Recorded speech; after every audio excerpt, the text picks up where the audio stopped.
Hello students, good morning. मैं आपकी Shweta ma'am, MS academy secondary school Ajmer से। बच्चों, यूट्यूब पर यदि आप मेरी वीडियोस के द्वारा स्टडी करना चाहते हैं तो सर्च करें केमिस्ट्री बाय श्वेता मैम।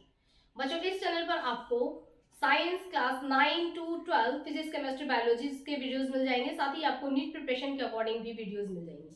बच्चों, हमारे कुछ अदर चैनल भी हैं जहां पर आपको English grammar, advance English, GK, maths, medical या डिजीज से रिलेटेड जो जनरल डिजीज होते हैं उनसे रिलेटेड आपको यहाँ वीडियोस मिल जाएंगे जिनका यहाँ पर डिटेल दिया गया है। बच्चों, सबसे पहले यदि आप इस चैनल पर नए हैं तो आप देखेंगे कि जब ये वीडियो चल रहा है तो उसके नीचे रेड कलर का सब्सक्राइब बटन है। यदि रेड कलर का सब्सक्राइब बटन है, इट मीन्स कि आप अभी इस चैनल पर नए हैं, आप इस चैनल के साथ जुड़े हुए नहीं हैं। तो सबसे पहले बच्चों, आप उसको रेड वाले सब्सक्राइब बटन को आप एक बार इसको प्रेस करें, क्लिक करें, ठीक है, ताकि आप इस वीडियो के इस चैनल के साथ जुड़ सकें। ओके स्टूडेंट्स, तो आपने आई होप कि आपने चैनल को सब्सक्राइब कर दिया होगा और चैनल को जब आपने सब्सक्राइब बटन दबाया होगा तो उसके बाद बेल आइकन भी आया होगा। आई होप कि आपने बेल आइकन को भी प्रेस कर दिया होगा। तो इसका मतलब कि आप इस चैनल के साथ जुड़ चुके हैं। तो चलिए बच्चों, आज का वीडियो स्टार्ट करते हैं। हमारा बच्चों क्या चल रहा है, क्लास 10th का चैप्टर चल रहा है डाइजेशन का। बच्चों, आज हम क्या देखने वाले हैं, पार्ट 4। पार्ट 1, पार्ट 2 और पार्ट 3 हमने देख लिया है और आई होप कि आपको अच्छी तरीके से समझ में आ गया होगा। यदि आपने उन पार्ट्स को नहीं देखा है तो सबसे पहले डाइजेशन को स्टार्टिंग से देखें बच्चों, सीरियल से देखेंगे तो सारी चीजें एकदम क्लियर होती चलेंगी। बच्चों, आज का हमारा टॉपिक क्या है, आज हम पढ़ने वाले हैं फेरिंग्स और इसोफेगस के बारे में। फेरिंग्स और इसोफेगस के बारे में सबसे पहले सारा पूरा कॉन्सेप्ट हम समझेंगे इस डायग्राम के थ्रू। इस डायग्राम को देखकर भी बिल्कुल भी घबराना नहीं है, डरना नहीं है ना, कि इतना भयंकर सा ये क्या दिया हुआ है। भयंकर सा नहीं दिया हुआ है, मैंने बल्कि बहुत ही इजी वे में इसको बनाया है। इसको बनाने का मैं टेक्निक बता रही हूँ आपको, याद करने का तरीका बताती हूँ। आपको पता है कि मैं कोई भी डिफिकल्ट वर्ड है तो मुझे ये समझ में आता है कि बच्चा ये 10th क्लास में है, अभी इसके लिए ये वर्ड नया है, तो मतलब नया इंट्रोड्यूस होंगे तो थोड़ा सा उसको लर्न करने में प्रॉब्लम होती है। तो इसलिए मैं आपको क्या करती हूँ, उसकी थोड़ी सी कुछ ट्रिक भी बताती हूँ जिसकी वजह से आप इसको आराम से याद कर सकें। ठीक है बच्चों, ये हमारा डायग्राम है। देखिए, सबसे पहले आपको क्या करना है, एक पहले यहाँ पर एक ये ना हेड का व्यू बना लेना। हालांकि बहुत अच्छा मैंने यहाँ पर नोज और माउथ नहीं बनाया है, बट एक आउटलाइन हमको बनाना है। तो सबसे पहले ये मैंने आउटलाइन बना लिया, ठीक है, तो यहाँ तक का हो गया। उसके बाद फिर यहाँ पर एक नोज और माउथ का शेप दे दिया है, ठीक है, नाक, नाक के नीचे मुंह, तो ये नोज हो गया और माउथ हो गया, इन दोनों का पोजीशन बना दिया। उसके बाद क्या किया है कि इसको यहाँ से ले लिया हमने, ये नोज है तो नोज के पीछे का एरिया ले लिया, ये पीछे का एरिया ले लिया हमने। ये माउथ है तो माउथ के पीछे का एरिया ले लिया है। ओके, तो ये वाला पोर्शन देखिए हमारा डन हो गया है ना। अब नीचे जो जो चीजें समझते चलेंगे उसके बाद मैं आपको बताऊंगी कि इसको कैसे बनाना है। तो सबसे पहले ऊपर आप देखिए, ये हमारा नोज है। नोज के ठीक पीछे बच्चों क्या होता है, नेजल चैम्बर होता है ना। आपने ये पढ़ रखा है, पिछली वीडियो में हमने देखा था।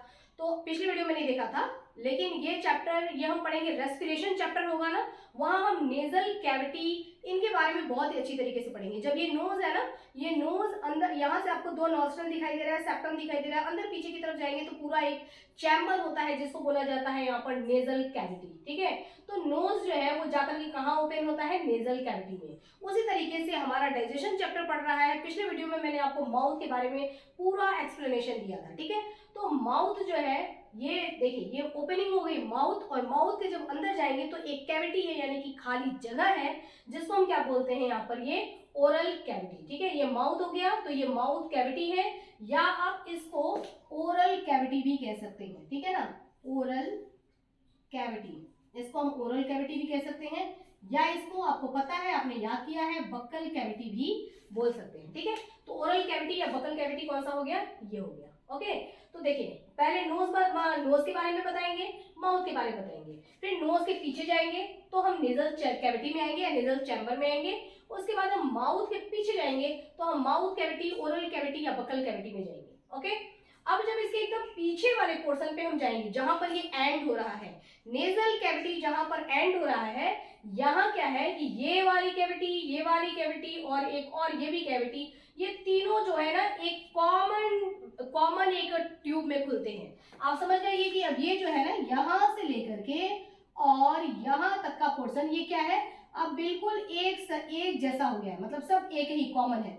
मतलब अगर देखिए नाक में अगर हम दवा डालते हैं, ठीक है, तो मेडिसिन यहाँ से होते होते होते होते यहाँ से जाएगी, तो आपको फील मुंह के अंदर भी आपको ऐसा महसूस होता है कि नाक में दवा डाला ना तो उसका थोड़ा टेस्ट आपको मुंह में भी आता है। क्यों? क्योंकि पीछे से ये पूरा पोर्शन एक ही है, ये देखिए पूरा एक ही है, ठीक है। तो आप कान में दवा डालेंगे ना वो भी आपको मुंह में महसूस होगा, क्योंकि यहाँ से होकर के वो कहाँ आएगा, इसी में आएगा, एक कॉमन कैविटी में आता है। कॉमन ये पाइप, कैनोल, कैविटी नहीं कहेंगे, कैनोल कहेंगे, है ना। पाइप को क्या बोला जाता है, शरीर के अंदर जो पाइप होती है, एक ऐसा जो रास्ता होता है, नैरो पाथ होता है, इसको क्या बोला जाता है, इसको बोला जाता है कैनोल। तो यहां से होकर के, ठीक है, यहां से होकर ये कहाँ आएगा, ये ओपन होता है एक कॉमन कैनोल में। तो देखिए मुंह में कोई चीज है, ठीक है, यहाँ पर हमको फील होता है, नोज में भी डालते हैं वो दवा तो हमको मुंह में फील होता है, इसलिए ही क्योंकि ये जाकर के आगे कॉमन रास्ते में आता है। तो जो नाक है ना, नेजल कैविटी के लास्ट वाला जो यहाँ पे जो छोर होगा, इसको हम क्या बोलेंगे, लास्ट एंड जहां हो रहा है इसको बोलते हैं नेजोफेरिंग्स। क्या बोलते हैं बच्चों, नेजोफेरिंग्स, क्योंकि ये पूरा पोर्शन ही है फेरिंग्स, पूरा ये क्या है, फेरिंग्स है। फेरिंग्स को हमने डिवाइड कर रखा है 3 पार्ट में। तो यहाँ के बाद आगे बढ़ेंगे तो हमारा यहाँ से लेके यहाँ तक ये क्या है, फेरिंग्स है। पहला हो गया हमारा नेजोफेरिंग्स, दूसरा माउथ को अंदर जाते जाते जाते जो इसका फेरिंग्स में लास्ट एंड जो इसका फेरिंग्स में ओपन हो रहा है, तो इस पॉइंट को हम बोलेंगे ओरोफेरिंग्स, ठीक है, ओरोफेरिंग्स। चूंकि ये नेजल से आ रहा है इसलिए इसको नेजोफेरिंग्स कह दिया। ये ओरल से आ रहा है, ओरल कैविटी है ना, बताया ना मैंने यहाँ पे, ओरल कैविटी ओरल से आ रहा है तो इसको हम क्या बोलेंगे कि ये ओरोफेरिंग्स है, ठीक है। आगे हम जाएंगे, जब हम आगे बढ़ते हैं तो ये जो ट्यूब है या ये जो कैनोल है ये आगे इस पोर्शन में ओपन होता है जिसको हम बोलते हैं लैरिंग्स, ठीक है। कौन सा पोर्शन है, ये वाला पोर्शन है ना, जहां से आवाज आती है, साउंड जहां से आती है, ठीक है। तो ये वाला पोर्शन क्या है, लैरिंग्स। तो अब ये फेरिंग्स जो है वो किस में ओपन हो रहा है, लैरिंग्स में। जहां पर लैरिंग्स में ओपन होगा, ठीक है, उस पोर्शन को हम क्या बोलेंगे, लैरिंजियोफेरिंग्स। क्या बोलेंगे, लैरिंजियोफेरिंग्स, कि अब फेरिंग्स यहाँ पर एंड और लैरिंग्स यहाँ से स्टार्ट, ठीक है। तो इसको हम बोलेंगे लैरिंजियोफेरिंग्स। तीनों को हमने एक साथ मिला दिया अगर, तो तीनों किसके भाग हैं, किसको डिवाइड किया गया है, तीनों डिवाइड किया गया है फेरिंग्स को। यानी कि pharynx is divided into 3 part. First is nasopharynx, second is oropharynx and third is laryngopharynx. Clear बच्चों? तो फेरिंग्स को 3 भागों में बांटा गया है, ठीक है। अब फेरिंग्स जो होता है ना, ये कितना लंबा होता है, ये 12 सेंटीमीटर लॉन्ग होता है। 12 सेंटीमीटर लॉन्ग एक कैनोल जैसा स्ट्रक्चर होता है जो कि 12 सेंटीमीटर लॉन्ग होता है। तो बच्चों यहाँ तक क्लियर हो गया, ठीक है। एक स्टेप देखो, पूरा एक साथ समझने के बजाय, ये पूरा एक साथ देखने के बजाय देखो ही मत, सिर्फ उतना ही देखो जिस पर आपको वर्क करना है, जो आप समझ रहे हैं ना, सिर्फ उतने पे फोकस किया करो, तो कभी भी डर नहीं लगेगा, कभी भी घबराहट नहीं होगी, ठीक है। जब अर्जुन को बोला गया था कि तीर चलाओ, तो आपको आगे क्या दिखाई दे रहा है, जहां उनको निशाना लगाना था तो उनको क्या दिखा, क्या उनको पूरा वो पेड़ दिखाई दे रहा था, क्या वो पूरी चिड़िया दिखाई दे रही थी, नहीं, उनको क्या दिखाई दे रहा था, सिर्फ चिड़िया की आंख दिखाई दे रही थी, क्योंकि उनका निशाना वहीं लगाना है, तो उनका फोकस केवल उस चीज पर ही था, इस वजह से उनको बाकी चीजें दिखाई नहीं दे रही थी। और ये बिल्कुल फैक्ट है, बिल्कुल फैक्ट है। यदि आप किसी चीज पर ध्यान लगाएंगे, आपका फुल कॉन्सेंट्रेशन अगर उसी चीज पर होगा, तो आपको सिर्फ और सिर्फ वही चीज दिखाई देगा, उसके अलावा उसके इर्द गिर्द की चीजें दिखाई नहीं देंगी। ये एकदम फैक्ट है, लेकिन फुल कॉन्सेंट्रेशन जब होगा तभी आपको ये चीज महसूस होगा, ठीक है। तो आपको अभी क्या ध्यान देना था, सिर्फ इतनी चीजों पर ध्यान देना था जो मैंने आपको पढ़ाया। एक बार वापस से आप देखिए, सबसे पहले हम एक आउटलाइन बनाएंगे फेस का, ठीक है। नोज बनाएंगे, नोज बना लिया, माउथ बनाएंगे, माउथ बना लिया, नोज को पीछे की तरफ ले जाएंगे तो किसमें जाएगा, ये हो जाएगा हमारा नेजो कैविटी, ठीक है। पीछे की तरफ जाएंगे तो ये नेजल कैविटी, मुंह पीछे की तरफ जाएगा तो क्या हो जाएगा, ओरल कैविटी या बकल कैविटी। नेजल कैविटी का जो एंड होगा, जो कि फेरिंग्स में जाकर के ओपन हो रहा है, इसको हम नेजोफेरिंग्स कहेंगे। जो मुंह की ओपनिंग है, लास्ट एंडिंग जो होगा, जो फेरिंग्स में जाकर के ओपन होगा, इसको हम ओरोफेरिंग्स कहेंगे, ठीक है। और ये पूरा फेरिंग्स जहां पर जाकर के फेरिंग्स की एंडिंग होगी, फेरिंग्स यहाँ पर एंड हो रहा है, उसको हम लैरिंजियोफेरिंग्स कहेंगे। यानी कि यहाँ से फेरिंग्स एंड, यहाँ से लैरिंग्स स्टार्ट, ठीक है। फेरिंग्स एंड और लैरिंग्स स्टार्ट, ठीक है। तो इसको हम लैरिंजियोफेरिंग्स कहेंगे। तीनों फेरिंग्स को हमने एक साथ मिला दिया तो क्या बन गया हमारा, ये फेरिंग्स बन गया। ओनली फेरिंग्स, फेरिंग्स को यानी कि 3 भागों में बांटा गया है, नेजो, ओरो और लैरिंजियोफेरिंग्स, ठीक है। कितना पूछा जाएगा आपसे कि फेरिंग्स कितना लंबा होता है, तो फेरिंग्स कितना होता है, 12 सेंटीमीटर लॉन्ग होता है। अब यहाँ पर इतनी ही चीजें यहाँ पर ये आपको ध्यान देनी है।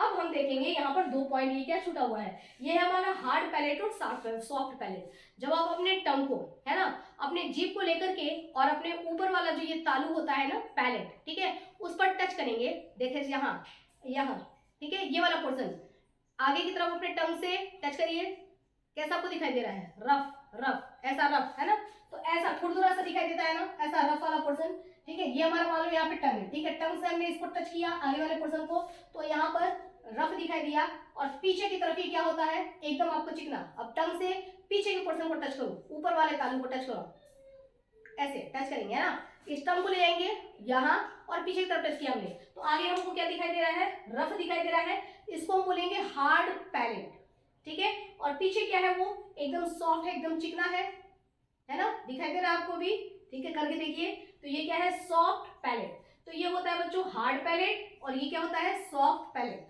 दोनों मिलाकर के क्या है, पैलेट। पैलेट का मतलब क्या होता है, छत, किसकी छत, मुंह की छत, ठीक है, ये मुंह है, यहाँ खाना जाएगा, जो मुंह के ऊपर जो छत बनाई गई है उस छत को हम क्या बोलते हैं, पैलेट बोलते हैं।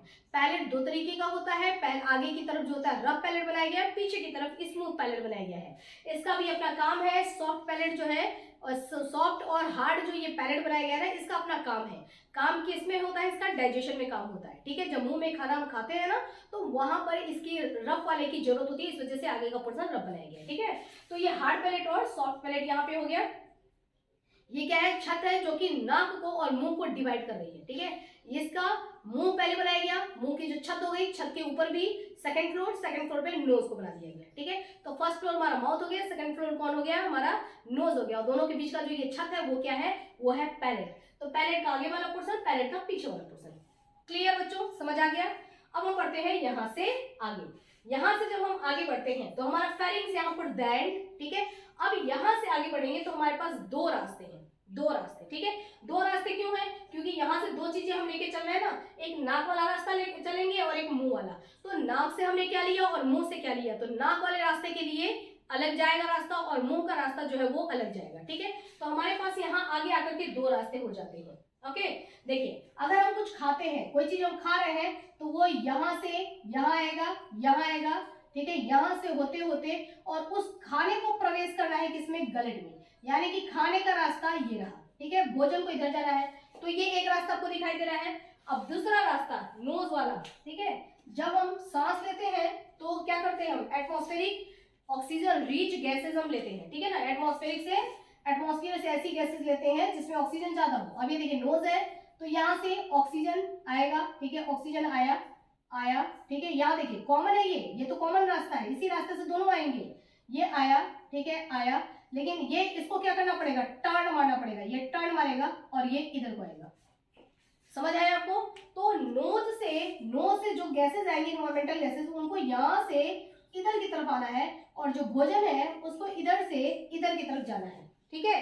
तो ये दो चीजें यहाँ पर होती हैं, जहां से भोजन एंटर करता है, ठीक है, वो वाला जो ओपनिंग होता है, एक पॉइंट जहां से खाना अब एंटर करेगा, फेरिंग्स के बाद, फेरिंग्स खत्म हुआ और बस फेरिंग्स जहां पर एंड हो रहा है वहां पर दो ओपनिंग होंगे, दो ओपनिंग, ठीक है ना। ये फेरिंग्स है, फेरिंग्स जहां पे ओवर हो रहा है, यहाँ से दो ओपनिंग ये दिख रही है आपको, ठीक है, दो ओपनिंग होंगे, और इसके ऊपर पूरा इसको मिला दिए तो ये फेरिंग्स था, लेकिन फेरिंग्स का लास्ट पोर्शन जो होता है वो दो ओपनिंग होती है, तो उसमें से एक ओपनिंग होती है, उसको हम बोलते हैं गले। ये फेरिंग्स है हमारा, फेरिंग्स का ट्यूब भी आ रहा था, अब ये दो पोर्शन में ओपन होता है, देखिए इस तरीके से, है ना, तो दो ओपनिंग होती है। ये वाली जो ओपनिंग होती है इसको हम क्या बोलते हैं, देखिए ये और ये, है ना, तो ये वाली जो है ये खाना की है, भोजन की, और ये क्या है, ये हमारे लिए गैसेज है ना, एनवायरमेंटल गैसेज जो हम सांस लेते हैं वो है। तो जो पहली जो ओपनिंग है इसको हम बोलते हैं गलेट, ठीक है, ये हो गया ये वाली ओपनिंग, ये नाम हो गया इसका गलेट। और जो दूसरी वाली ओपनिंग होती है इसको बोलते हैं ग्लॉटिस, जो ये ग्रीन से बना हुआ है ये है ग्लॉटिस, और जो ये रेड से बना हुआ है ये है गलेट। और दोनों ही कहाँ है, ये दोनों ही फेरिंग्स का लास्ट पोर्शन है, ठीक है ना। ये फेरिंग्स यहाँ पर एंड हो रहा है, तो एंड होते टाइम ये दो भागों में डिवाइड हो गया है। क्लियर बच्चों। तो अब यहाँ पर सिर्फ आपको दो नाम ध्यान रखना है, याद रखो, gullet glottis, gullet glottis, gullet glottis, ठीक है। तो दो ओपनिंग हो गया, गलेट ग्लॉटिस। गलेट किसकी ओपनिंग है, माउथ, माउथ यूज करेगा किसको, गलेट को, और ग्लॉटिस को कौन यूज करेगा, नोज। ग्लॉटिस को कौन यूज करता है, नोज। गलेट को कौन यूज करता है? माउथ। क्लियर? अब देखिए, तो ये भोजन इधर चला जाएगा और गैसेस इधर चलेंगे। अब यहाँ पर एक जोरदार क्वेश्चन आता है कि क्या जो आप सांस ले रहे हैं, ठीक है, उन गैसेस को क्या आपने बोल रखा है कि तुम जाना तो ग्लॉटिस से होकर के ही जाना, ठीक है। और जब निवाला आप डालते हो, है ना, समोसा आपने तोड़ा, मुंह में लिया, खाया, तो समोसे को अच्छी तरीके से समझा दिया था ना कि तुमको गलेट में ही जाना है ना, कहीं गलती ना हो जाए, समोसे से मिस्टेक ना हो जाए। तो कुछ भी खाते टाइम, जब आप समोसा खाओ, जब आप लड्डू खाओ, रसगुल्ला खाओ, रोटी खाओ, दही खाओ, तो उसको अच्छी तरीके से समझाना है। पहले थाली में खाना लेके, ए समोसा देख, तेरे को कहाँ जाना है? तेरे को जाना है गलेट में, है ना, गलती से ग्लॉटिस में प्रवेश मत कर जाना, ठीक है। तो समोसे को अच्छी तरीके से समझा करके भेजना होगा, है ना। और जब हम सांस लेंगे तो इसको समझाना पड़ेगा इन्वायरमेंटल एयर को कि कहाँ जाना है तुम्हारे को, तुमको गलेट में नहीं जाना है, तुमको किस में जाना है? इसमें जाना है, ग्लॉटिस के अंदर, ठीक है। तो क्या हम ऐसा समझाते हैं? नहीं, हम नहीं समझाते। क्यों नहीं समझाते हैं? क्योंकि हमको समझाने की जरूरत ही नहीं है, क्योंकि गॉड ने यहाँ पर एकदम ऑटोमेटिक यहाँ पर मशीन फिट कर रखा है, तो मिस्टेक की संभावना ही नहीं है, ठीक है। अगर आप तरीके से खाते हैं, खाने का जो भी रूल रेगुलेशन होता है, अगर उसको आप फॉलो करते हैं, तो यहाँ पर गलती की कोई संभावना ही नहीं है, ठीक है। देखिए क्या होगा। अब देखिए, भोजन जब यहाँ से गलेट में जब प्रवेश करता है, और ये ग्लॉटिस है, ग्लॉटिस के ठीक ऊपर यहाँ पर आपको क्या दिखाई दे रहा है? एक इस तरीके से मस्कुलर, यहाँ पे कुछ ये पंखा दिखाई दे रहा है ना, मस्कुलर, तो ये क्या है? ये ढक्कन है, ढक्कन। इस ढक्कन को क्या बोलते हैं बच्चों? ग्लॉटिस के ऊपर पाया जाता है, इसको हम बोलते हैं इपीग्लॉटिस। क्या बोलते हैं? इपीग्लॉटिस। तो ये जो ढक्कन है ना, ये बहुत ही काम की चीज है। ये जो भी आपको समझाना नहीं पड़ता है ना, उसका रोल, वो काम कौन करता है? वो काम करता है ये इपीग्लॉटिस। तो इपीग्लॉटिस क्या करेगा? ग्लॉटिस का ये ढक्कन है, यानी कि इसको बंद करेगा, क्योंकि ये वाला रास्ता इसको सुरक्षित करना अत्यंत आवश्यक है ना, बहुत ही ज्यादा जरूरी है कि ये इस वाले रास्ते को क्या किया जाए? सेफ रखा जाए, सुरक्षित रखा जाए। इस वजह से इसके ऊपर भगवान ने यहाँ पे ढक्कन लगा दिया है, जिसको बोलते हैं इपीग्लॉटिस। और इस ढक्कन का कनेक्शन, जैसे ये देखिए, अब हमारे ये वाला जो पोर्शन है, ठीक है बच्चों, जहां से ये इपीग्लॉटिस स्टार्ट हुआ है ना, इपीग्लॉटिस हो गया, ग्लॉटिस हो गया, और ये वाला पोर्शन, ये एडम्स एप्पल वाला पोर्शन, जो कि लड़कों में यहाँ पर आपको काफी ये उभरा हुआ ऐसे दिखाई देगा, ठीक है ना, ये वाला पोर्शन। तो यहाँ तक का जो ये पोर्शन है, इस पूरे पोर्शन को हम बोलते हैं, यहाँ से लेके यहाँ तक का, ठीक है ना, ध्यान देना, यहाँ से लेके यहाँ तक का जो पोर्शन होता है, इसको बच्चों बोलते हैं लैरिंग्स, ठीक है। क्या बोलते हैं? लैरिंग्स। ओके, तो ये वाला पोर्शन क्या है? हमारा लैरिंग्स है। लैरिंग्स ही क्या होता है? साउंड बॉक्स होता है, साउंड बॉक्स, ठीक है। यहां से साउंड निकलती है, और ये सारी चीजें, इधर वाला जो रास्ता है, ये हम किस चैप्टर में पढ़ेंगे? रेस्पिरेशन में पढ़ेंगे, जो कि डाइजेशन के बाद रेस्पिरेशन चैप्टर स्टार्ट होगा। तो नेजल, नोज से स्टार्ट करके और यहां से होते हुए इधर की तरफ हम आगे बढ़ेंगे। अभी हम डाइजेशन पढ़ रहे हैं, तो माउथ से स्टार्ट करके और हम इधर से इधर वाले रास्ते पे जा रहे हैं, ठीक है। इसके माउथ के ठीक बाद हमारा रेस्पिरेशन चैप्टर आएगा, है ना, यहाँ पे ये सारी चीजें क्लियर हो जाएंगी। तो अब देखिए, यहाँ पर क्या है? ये यहाँ से साउंड निकलता है, इसको हम क्या बोलते हैं? लैरिंग्स। लैरिंग्स इज अ साउंड बॉक्स। अब देखिए, यहाँ पर मैं बोल रही हूँ ना, अगर मैंने यहाँ पे साउंड बॉक्स को अगर डिस्टर्ब किया, तो आवाज जो है, देखो मैं बोल रही हूँ, आवाज जो है वो क्या आ रहा है? गड़बड़ आ रहा है, ठीक है। क्यों? क्योंकि मैंने इसको डिस्टर्ब किया, ठीक है ना। तो यहीं से साउंड निकलती है, इसको साउंड बॉक्स बोला जाता है। तो देखिए, इसके ऊपर क्या लगा होता है? ये ग्लॉटिस है, ग्लॉटिस के ऊपर क्या लगा हुआ है? ढक्कन लगा हुआ है, इपीग्लॉटिस।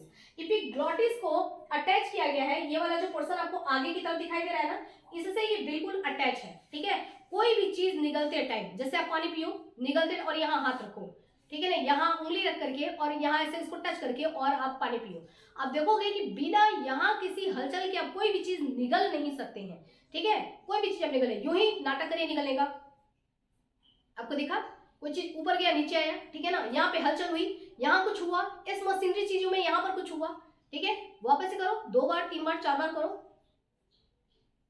कुछ हुआ, ठीक है। तो यहाँ क्या, आप यहाँ पर बिना कुछ डिस्टर्ब किए हुए कि ये बिल्कुल ऐसे कैसे रहे, इसको हिलाना नहीं है और कोई चीज निकल जाए, ऐसा हो सकता है? नहीं होगा, ठीक है ना, इम्पॉसिबल, कभी भी नहीं होगा, क्योंकि ये गॉड की टेक्नोलॉजी है, इसको कोई फेल नहीं कर सकता है ना। तो ये चीजें नहीं होती हैं। क्यों? तो यहाँ पे जो हलचल हो रही है, हो क्या रहा है? हो यूं रहा है कि जो ग्लॉटिस है ना, ग्लॉटिस, इसके ऊपर जो ये ढक्कन लगा हुआ है, जब आप कुछ भी निकलेंगे तो ये इपीग्लॉटिस जो है, ये क्या करता है? ग्लॉटिस को तुरंत ढक लेता है, कवर कर लेता है, ठीक है। ग्लॉटिस को कवर करेगा, और जो भी चीज आपने निकला है वो इसके ऊपर से स्लिप करता हुआ, और ये ढक्कन इसके ऊपर आके लग जाएगा, और खाना स्लिप करता हुआ, जो भी चीज आप निकलना चाहते हैं वो स्लिप करता हुआ सीधे यहाँ से इधर की तरफ, ठीक है। यानी कि जो भी चीज आप खा रहे हैं वो कभी कभी भी अपना रास्ता भटक कर इधर की तरफ नहीं आ सकता, क्योंकि इस रास्ते को सेफ रखना है तो ग्लॉटिस को एपिग्लॉटिस क्या करता है, कवर कर देता है। और बिना इसको कवर किए हुए, ठीक है, कोई भी चीज आप निगल नहीं सकते। जैसे ही आप निगलने जाएंगे पहले ये क्लोज होगा, फिर आप निकलेंगे, ये ओपन, ठीक है, फिर ओपन हो गया, फिर क्लोज, फिर आप निकलेंगे, फिर ये ओपन क्लोज, ठीक है ना, ये होता रहता है। अब ओपन करना जरूरी है क्योंकि सांस ले रहे हैं तो इधर की तरफ जाना है, ठीक है, इसलिए ये ओपन रहेगा। सांस लेते रहो, ओपन रहेगा। जैसे ही आप लड्डू खाते हैं, ठीक है, निगला आपने लड्डू, तुरंत ये क्लोज, ठीक है ना, ये रास्ता सेफ। अब लड्डू उधर जाएगा, किधर जाएगा, गलेट में, है ना, इधर की तरफ ये निकल जाता है। अगर हम खाना खाते टाइम रूल रेगुलेशन को फॉलो करते हैं तो ये मशीनरी अच्छी तरीके से काम करती है। बट अगर कभी ऐसा हो जाए कि जैसे हम खाना खा रहे हैं, बहुत तेजी तेजी से हम हंस रहे हैं, बोल रहे हैं, पहले बोला जाता था ना कि बैठ के खाओ खाना प्रॉपर्ली, खाना खाते टाइम आपका पोस्चर कैसा होना चाहिए, सीधा होना चाहिए, ठीक है, और बिल्कुल ऐसे मतलब क्रॉस लेग, मतलब जमीन पर बैठना होता है, क्रॉस लेग करके बैठना होता है, ठीक है। इस तरीके से हम खाना खाते टाइम बोलते नहीं थे, खाते टाइम टीवी नहीं देखते थे, हंसते नहीं थे, ये सारी चीजें रूल रेगुलेशन फॉलो किया जाता था। लेकिन अब ऐसा नहीं होता है, अब तो सोए सोए भी खा लेते हैं, है ना, सामने कुछ कॉमेडियन मूवी चल रही है वो देख रहे हैं, जोर जोर से हंस रहे हैं, आपस में बातें कर रहे हैं और खाना खा रहे हैं। तो इन सब सिचुएशन से ये रूल रेगुलेशन यहाँ पे बिगड़ा। उससे क्या होता है कि एपिग्लॉटिस कभी कभी कंफ्यूज हो जाता है, ठीक है ना, खाना भी खा रहे हैं, उसी में जोर जोर से हंस रहे हैं, सांस ले रहे हैं, तो भोजन का थोड़ा बहुत पार्टिकल्स अगर कभी बाय मिस्टेक यहाँ के बजाय बाय मिस्टेक अगर कुछ भी हल्का सा इधर की तरफ चला जाता है, थोड़ा अगर ये एपिग्लॉटिस ओपन हो गया, थोड़ा सा उधर चला जाता है, तो फिर तुरंत ही इसका रिफ्लेक्स एक्शन होता है। आप देखते हैं तुरंत जोर जोर से खांसी आने लगता है ना, खांसी आने लगता है, और ये भोजन जो है मतलब हमारा ये इस रास्ते को, ये जो हमारा रास्ता है ना, इसको मैंने आपको अभी बताया कि ये रास्ता क्या होना चाहिए, एकदम सेफ होना चाहिए, सेफ, यानी इसमें कुछ भी जाना नहीं चाहिए। अब अगर इसमें जैसे ही जाता है ना तो शरीर को ऑटोमेटिक पता पड़ता है कि वो हो मिस्टेक हो गई, और ये अगर पार्टिकल्स आगे चला गया तो ये आगे कहाँ जाएगा, ये रास्ता कहाँ को जाता है, ये रास्ता जाते जाते जाते जाते कहाँ खत्म होगा, ठीक है, तो ये लास्ट इसका रास्ता खत्म कहाँ होता है, हमारे लंग्स में खत्म होता है, फेफड़ों में। तो जो भी आपका पार्टिकल्स है अगर इसको जाने दिया तो ये जाते जाते कहाँ चला जाएगा, फेफड़ों में चला जाएगा, फिर वहां पे सड़ेगा, पॉइजन बनेगा, फेफड़े खराब हो जाएंगे, बहुत सारी प्रॉब्लम हो जाएगी, ठीक है। तो इसको तुरंत ही यहाँ से बाहर निकाला जाता है, बाय मिस्टेक जो आया है ना तो तुरंत बाहर निकाला जाता है। इसके लिए जोर जोर से हमको खांसी आती है, छींक आती है, खाना जो है मुंह से निकल जाता है, या खाना का जो पार्टिकल्स था वो नाक से निकल जाती है, तो जोर जोर से आपको जो खांसी आ रही है ना तुरंत यहाँ पे ठोकते हैं, पानी पिलाते हैं, ये सब हमारे भले के लिए होता है, ताकि जो यहाँ पे मिस्टेक हुई है वो चीज वापस से उसको सही किया जा सके। इसलिए खाते टाइम हमको बातें नहीं करनी चाहिए, ठीक है ना, जोर जोर से हंसना नहीं चाहिए, खाते टाइम हमको खाने का जो रूल रेगुलेशन होता है उसको फॉलो करना चाहिए, ठीक है। तो ये इधर का पोर्शन आपको बच्चों समझ में आ गया। अब ये जो गलेट है, गलेट से लेकर के, है ना, अब देखिए खाना हम, हालांकि हम इधर वाले पोर्शन में पढ़ नहीं रहे हैं, जब इधर वाले में पढ़ेंगे तो मैं आपको बताऊंगी कि आवाज कैसे निकलती है, ये सारी चीजें हम पढ़ेंगे रेस्पिरेशन में, जब ये इस वाली लाइन में आएंगे तब, ठीक है ना, नेक्स्ट चैप्टर में। फिलहाल यहाँ पर एपिग्लॉटिस का काम आपको समझ में आ गया, मुंह से जो हमने खाना खाया था वो गलेट से होते हुए अब वो कहाँ प्रवेश करेगा। तो देखिए गलेट जो ओपनिंग है ना, यहाँ से लेकर के और स्टमक तक जो एक पाइप होती है उस पाइप में अब प्रवेश करेगा। फेरिंग्स का काम खत्म, फेरिंग्स के लास्ट एंड पर कौन है, गलेट है। अब गलेट से स्टार्ट होकर के गलेट स्टार्ट होगा, और ये वाली जो ट्यूब है इस ट्यूब का नाम होता है इसोफेगस। क्या बोलते हैं इसको, इसोफेगस। तो अब गलेट से स्टार्ट होकर के इसोफेगस आएगा, एक ट्यूब आएगा, और ये आकर के कहाँ ओपन होगा, इस स्टमक में ओपन होगा। ये जो इसोफेगस जो ट्यूब होता है, ये ट्यूब 25 सेंटीमीटर लॉन्ग होता है ना, 25 सेंटीमीटर लंबा होता है। फेरिंग्स कितना है, 12 सेंटीमीटर लंबा है फेरिंग्स, इधर का पोर्शन, यहाँ तक में इधर ऊपर में आ जाएगा। उसके बाद यहाँ से स्टार्ट हो जाएगा, ये इसोफेगस स्टार्ट हो जाएगा, जो कि कहाँ खत्म होता है, ये 25 सेंटीमीटर लंबा होता है, और ये इसका एंड जो होगा वो क्या कहलाएगा, देखिए इसका एंड कहाँ खत्म होगा, स्टमक में। यानी कि इस ट्यूब का काम है कि खाने को यहाँ से लेकर के और हमारे पेट में यानी कि स्टमक तक पहुंचाने का काम होता है, ठीक है। अब भोजन आ गया किसके अंदर, स्टमक के अंदर आ गया। क्लियर बच्चों, इतनी बात समझ में आ गई आपको। अब यहाँ से जब आप निकलते हैं वहां से लेकर के और आपके पेट में आने तक कितना टाइम लगता है खाने को आने में, है ना, तो भोजन को आने में कितना लगता है बच्चों, 4 to 8 सेकेंड का टाइम लगता है। 4 से 8 सेकेंड में खाना गलेट से होकर के और इस ट्यूब इसोफेगस से होते हुए हमारे स्टमक में पहुंच जाता है 4 to 8 सेकेंड में। ओके, अब आप कहेंगे कि क्या ये इस इसोफेगस का और काम बताइए, तो इसोफेगस का कोई दूसरा एक काम, सिर्फ इसको भोजन को यहाँ एकदम स्लीपी, रास्ता एकदम स्लीपी होना चाहिए, बिल्कुल रफ नहीं होना चाहिए, खाना बीच में कहीं फंसना नहीं चाहिए, नहीं तो प्रॉब्लम हो जाएगी, है ना।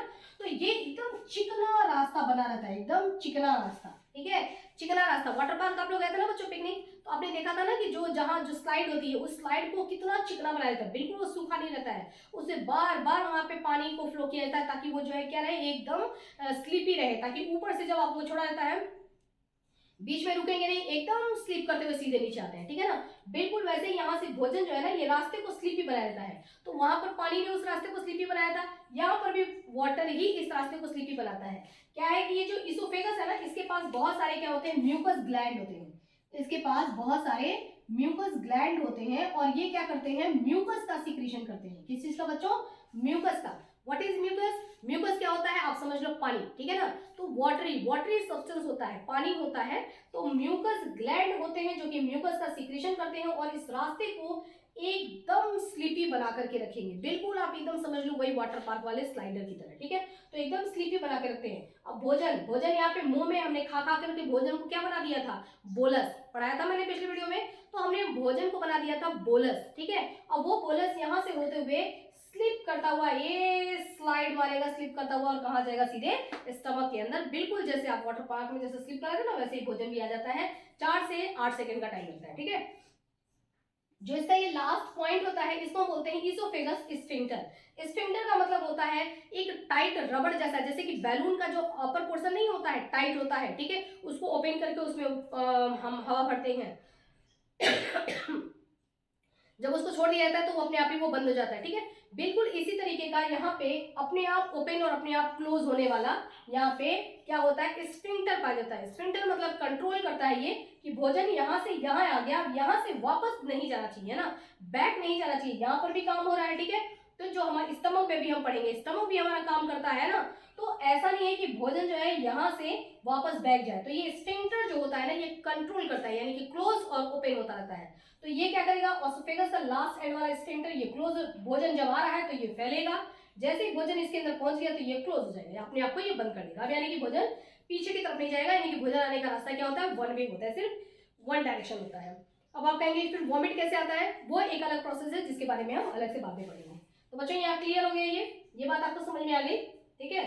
अब देखिए यहाँ पर ऑसोफेगस में पूछा जाता है कि क्या, सॉरी, इसोफेगस क्या है, इसमें डाइजेशन होता है क्या, तो हम बोलेंगे कि नहीं, इसोफेगस का काम सिर्फ इतना ही है कि भोजन जो आ रहा है, यानी कि बोलस जो आ रहा है, उस बोलस को उसको केवल स्लाइड करके एकदम स्मूथली फटाफट इसको स्टमक में पहुंचाना, इतना ही काम होता है। इसका कोई डाइजेशन वाला रोल नहीं होता है, यहाँ पर डाइजेशन नहीं पाया जाता है, ठीक है। यहाँ पर किसी भी चीज का डाइजेशन नहीं होता है। हमारे माउथ में डाइजेशन स्टार्ट हो गया था, आपने पिछले वीडियो में देखा था, माउथ में डाइजेशन स्टार्ट हो गया था, और किस चीज का डाइजेशन हुआ था, स्टार्च का डाइजेशन हुआ था माल्टोज में। तो यहाँ पर डाइजेशन होता है, बट यहाँ पर कोई डाइजेशन नहीं होता, क्योंकि यहाँ पर कोई एंजाइम सीक्रेट नहीं होता है, ठीक है ना, कोई एंजाइम सीक्रेट नहीं हो रहा है। केवल यहाँ पर म्यूकस है जो कि वाटरी सब्सटेंस, म्यूकस ग्लैंड है जो कि म्यूकस सीक्रेट कर रहे हैं, पानी जैसा एक सब्सटेंस सीक्रेट कर रहे हैं जो कि इस रास्ते को चिकना बना रहा है। इसके अलावा यहाँ पर कोई एंजाइम सीक्रेट नहीं होता है, इस वजह से कोई भी डाइजेशन नहीं पाया जाता है, ठीक है। अब भोजन किसमें आ गया, स्टमक में आ गया। स्टमक में भोजन का क्या होता है, कैसे होता है, वो हम सब हम देखेंगे। अब ये जो होगा पोर्शन है ना स्टमक, वेरी इंटरेस्टिंग, ये हमारा होगा बच्चों नेक्स्ट वीडियो, ठीक है ना, नेक्स्ट वीडियो, ये बहुत ही इंटरेस्टिंग टॉपिक होगा। उसके पहले अब मैं आपको बता दूं कि जब यहाँ से भोजन आगे बढ़ता है तो इस पाइप के अंदर, इसोफेगस के अंदर, या अब आगे आप देखेंगे कि भोजन जैसे जैसे स्मॉल इंटेस्टाइन से लार्ज इंटेस्टाइन में जाएगा, वहां पर एक मूवमेंट फॉलो होता है जिसको हम बोलते हैं पेरिस्टालसिस मूवमेंट, ठीक है। नाम याद कर लीजिए, पेरिस्टालसिस मूवमेंट, पेरिस्टालसिस मूवमेंट, ठीक है। इसको हम क्या बोलते हैं, पेरिस्टालसिस मूवमेंट। पेरिस्टालसिस मूवमेंट क्या होता है, एक वेव लाइक मतलब ये एक वेव लाइक मोशन होता है, ठीक है। जैसे भोजन आ गया, ठीक है, तो भोजन को लिए यहाँ पे, यहाँ अगर हम इसको, जैसे आपके पास पेस्ट का एक ट्यूब है बड़ा सा, ठीक है ना, तो यहाँ से स्क्वीज करेंगे तो पेस्ट क्या होगा, आगे की तरफ से फूल जाएगा, यहाँ स्क्वीज करोगे तो आगे की तरफ फैलेगा, यहाँ आपने ऐसे किया तो ये आगे की तरफ फैला। बिल्कुल इस तरीके के मूवमेंट को ही बोलते हैं पेरिस्टालसिस मूवमेंट। भोजन यहाँ हमने ट्यूब को हल्का सा ये प्रेस किया तो भोजन आगे की तरफ से ग्रुप निकल जाएगा, इसको किया तो ये थोड़ा ऐसे निकल जाएगा, इसको किया तो ऐसे निकलेगा, ठीक है, इसको किया तो ऐसे।